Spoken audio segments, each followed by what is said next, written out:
आज हम बात करने जा रहे हैं सुकन्या समृद्धि योजना SSY के बारे में। आप लोग कहते हैं कि मैं पैसा कमाता हूं और पैसा बचता नहीं है और प्लानिंग कैसे करूं अपने बच्ची के भविष्य के लिए। तो दोस्तों, ये बच्ची के भविष्य के प्लान का एक रूप है जो भारत सरकार ने बेटी बचाओ बेटी पढ़ाओ के अंतर्गत यह नारा दिया है और उसमें ही ये एक उसका हिस्सा है कि बेटी पढ़ाओ बेटी बचाओ में आपको पैसे कैसे जमा करने हैं। तो मैं आज आपको सुकन्या समृद्धि योजना के बारे में बताऊंगा। आप लोग पैसा कमाते हैं, पैसा नहीं बचता, तो उसका तरीके का एक हमने पूरा 7 वीडियो का सीरीज बना के प्ले लिस्ट बना दिया है। अभी तक नहीं देखा तो डिस्क्रिप्शन में लिंक है, जाकर देखिएगा।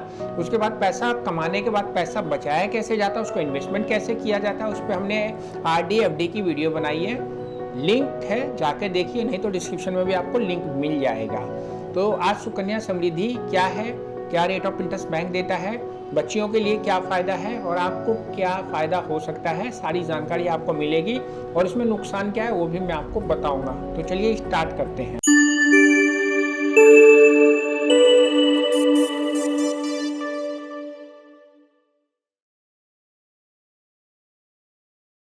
दोस्तों, सुकन्या समृद्धि योजना भारत सरकार द्वारा शुरू की गई एक छोटी बचत योजना है जो कि आप 250 रुपए से स्टार्ट कर सकते हैं अपनी बेटी की उस भविष्य के लिए जिसमें आपको उसकी पढ़ाई को भी देखना है, उसके शादी विवाह को भी देखना है। बालिकाओं के लिए यह विशेष रूप से डिजाइन करके भारत सरकार ने लॉन्च किया गया था। यह बेटी बचाओ बेटी पढ़ाओ अभियान का हिस्सा है। इस योजना का मुख्य उद्देश्य माता पिता को अपनी बेटी के भविष्य के लिए आर्थिक रूप से सुरक्षित करना और सुरक्षित करने के बाद उसकी पढ़ाई लिखाई और उसकी शादी में मदद करना। योजना की जो सबसे अच्छी बात है वो पॉइंट टू पॉइंट मैं आपको बता रहा हूं। दोस्तों, सबसे पहली बात यह है इसमें एलिजिबिलिटी क्या है। तो दोस्तों, यह खाता किसी भी बालिका के नाम पे खोला जाएगा, बालक के नाम पे नहीं खोला जाएगा और उसके जन्म से लेकर 10 वर्ष तक की आयु तक आप उसके लिए अकाउंट खोल सकते हैं।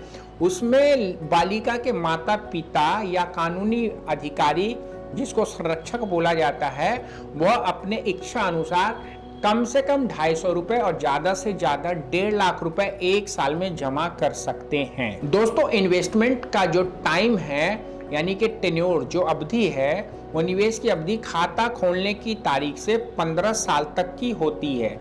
यानी कि अगर आपने बच्चे को पैदा होते ही आपने खाता खुला दिया तो आप 15 साल तक उसमें पैसा जमा करेंगे, यानी कि बच्चे की उम्र 15 साल तक होने तक आप पैसा जमा करेंगे। अगर आपने 10 साल की उम्र में उसका खाता खोला तो दोस्तों आप 25 साल तक की उम्र होने तक उस अकाउंट में पैसा डालेंगे। यानी कि आप जितना जल्दी खोलेंगे उतना जल्दी आपका वो जमा करने का जो अवधि है वो खत्म हो जाएगा। लेकिन दोस्तों, खाता जो मैच्योर होगा, या लड़की की उम्र 18 साल हो जाए या 21 साल तक होने तक वो मैच्योर हो जाए, शादी की उम्र हो जाए, तो आपका खाता मैच्योर होगा। दोस्तों, इस SSY यानी कि सुकन्या समृद्धि योजना में दोस्तों इसमें भी आपको टैक्स बेनिफिट्स मिलता है 80C वाला। जिस प्रकार आप PPF में पैसा जमा करके 1,50,000 रुपए तक पे आप कर बचा सकते हैं, इसमें भी आप 1,50,000 तक का टैक्स बचा सकते हैं अगर आप SSY में इन्वेस्टमेंट करते हैं अपनी बच्चियों के लिए। तो दोस्तों, जैसा कि नाम से ही पता चल रहा है कि ये लॉक पैसा होता है, यानी कि इसमें जो आप पैसा जमा करते हैं उसको आप कभी भी निकाल नहीं सकते हैं जब तक टाइम पूरा नहीं हो जाता है।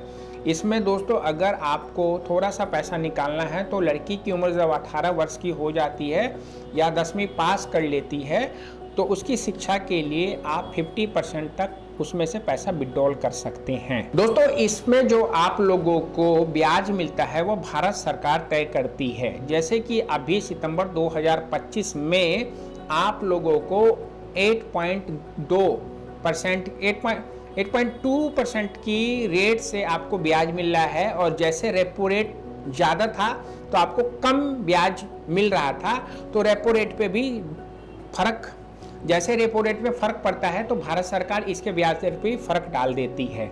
तो इसके लिए आपको, तो दोस्तों इसकी समीक्षा हर 3 महीने पे होती है। भारत सरकार समीक्षा करके इसके रेट को डिसाइड करता है और जैसे पहले आपको ब्याज कम मिल रहा था, अभी आपका ब्याज ज़्यादा हो गया क्योंकि रेपो रेट का दाम बढ़ चुका है। तो दोस्तों अगर हम कंपेयर करें इसके रेपो रेट को आज के महंगाई दर से यानी कि इन्फ्लेशन के रेट से, तो 1% के आसपास हमें ज़्यादा ब्याज मिल जाता है। यानी कि महंगाई दर के हिसाब को या बीट करते हुए 1% या 2% की आपको बढ़ोतरी देता है। तो जिस प्रकार आज महंगाई बढ़ रही है उस प्रकार इस पर इतना ब्याज नहीं मिलता है। तो इसमें आप अगर पैसा जोड़ते हैं तो आपको एक मुश्त पैसा तो शादी के टाइम मिल जाएगा, लेकिन वो पैसा इतना काफ़ी होगा उस ज़माने के हिसाब से जिस ज़माने के लिए आप पैसा जोड़ रहे हैं, ये सोचने वाली बात है। लेकिन भारत सरकार का प्लान है तो अच्छा ही होगा। तो आशा करता हूँ आज की वीडियो में जो मैंने आपको सुकन्या समृद्धि योजना के बारे में बताया है वो समझ में आया होगा। आप 2 लड़कियों का इसमें इन्वेस्टमेंट कर सकते हैं। अगर आपके पास तीसरी बेटी है तो इसमें सुकन्या समृद्धि अकाउंट नहीं खोल सकते हैं। आपकी पहली बेटी है, दूसरी बेटी है तो उसके लिए खोल सकते हैं। इसमें लड़कों के लिए अकाउंट नहीं खोला जाता है, ये खासकर बच्चियों के लिए प्लान बनाया गया है। तो बचत करिए, बचत करके अपने बच्चों का भविष्य, अपना भविष्य बनाने के जो अलग अलग तरीके हैं उन चीज़ों को देखिए। जैसे कि मैंने आपको शुरू में एफडी बताया, फिर आरडी बताया, बच्चियों के लिए सुकन्या बताया। आपके भविष्य के लिए सरकार ने क्या प्लान कर रखा है उस पर कल वीडियो बनाऊंगा, तो आप उसको जरूर देखिएगा। चैनल पे नहीं सब्सक्राइब करके जाइए, वीडियो पहली बार देख रहे हैं तो, और वीडियो को फेसबुक पे देख रहे हैं तो फॉलो करना नहीं भूलिएगा। परेशान है ज़िंदगी में, पैसा नहीं बच पा रहा है, तो हमारा जो व्हाट्सअप नंबर है, आइए गरीबी की कुंडली को ख़त्म करके अपनी ज़िंदगी के बचत की कुंडली बनवाइए हमसे, हम मदद करेंगे कैसे बनेगा।